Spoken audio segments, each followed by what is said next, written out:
Hello everyone, আজকে গিয়েছিলাম বোনের বাড়িতে। এই দেখো ঢুকেই কাদের দর্শন হলো। অনেক বোন বারবার করে বলছিল আয় কুকুরছানাগুলোকে দেখে যা, ওদের বাড়িতেই থাকে আর ও যত্ন করে, ও দেখাশোনা করে। গিয়ে দেখি সন্ধেবেলায় ও সন্ধে প্রদীপ দিচ্ছিল আর এইদিকে ম্যাচ চলছিল। আমি বসে বসে ম্যাচ দেখছিলাম আর এই দেখো এটাকে যা চটকেছি না, আমার এত ভালো লেগেছে, পুরো গোলুমোলু মনে হচ্ছিল যেন বাড়িতে একদম নিয়ে চলে আসি, এত নরম নরম বাচ্চাটা ছিল।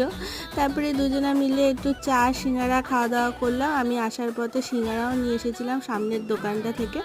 অনেক দিন পর গিয়েছিলাম তাই একটু গল্প গুজব করছিলাম। তারপরে ও রেডি হয়ে গেল বাড়ি আসবে বলে।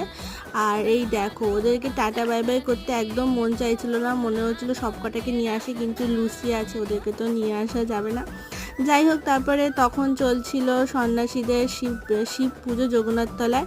এই দেখতে দেখতে চলে আসলাম বাড়িতে টোটো করে। সো চলো, দেখা আছে নেক্সট ব্লগে, টাটা।